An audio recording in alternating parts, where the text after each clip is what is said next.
हूँ।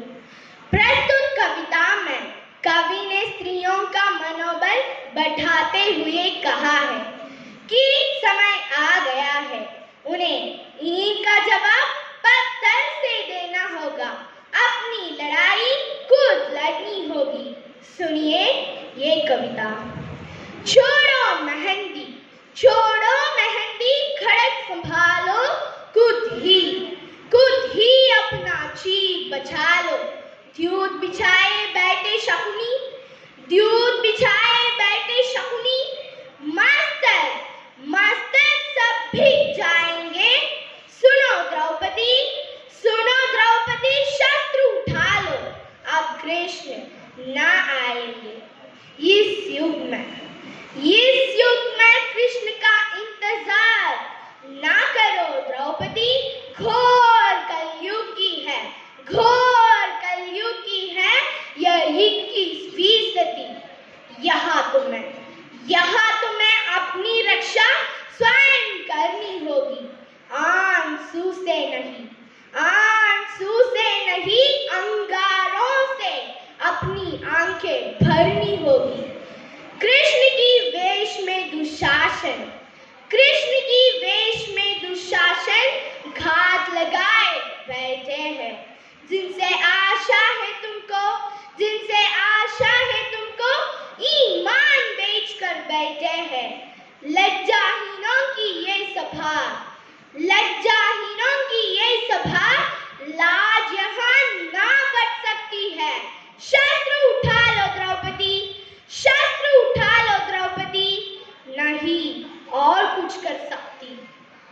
कब तक आस लगाओगे तुम बिके हुए अखबारों से? कैसी रक्षा मांग रही हो अब दुशासनों के दरबारों से? स्वयं जो लज्जाहीन पड़े हैं वे क्या लाज बचाएंगे? सुनो द्रौपदी, शस्त्र उठा लो, अब कृष्ण ना आएंगे। मेहंदी से नहीं तलवारों से हाथों का श्रृंगार करो। द्यूत बिछाए बैठे शकुनी, तुम बस सीधा वार करो। अंधे बहरे गूंगे हैं यहाँ के राजा और प्रजा, तुमको ही देनी होगी अपराधी को घोर सजा। कल तक केवल अंधा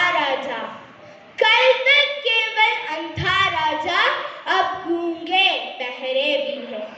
होंठ सी दिए हैं जनता के कानों पर पहरा भी है। द्रौपदी फिर लूट रही है दिन दहाड़े। मान पांडव देखते हैं आंखें फाड़े। हो गया है सत्य अंधा, न्याय बहरा और धर्म अपंग। तुम ही कहो ये अश्रु तुम्हारे किसको क्या समझाएंगे? सुनो द्रौपदी,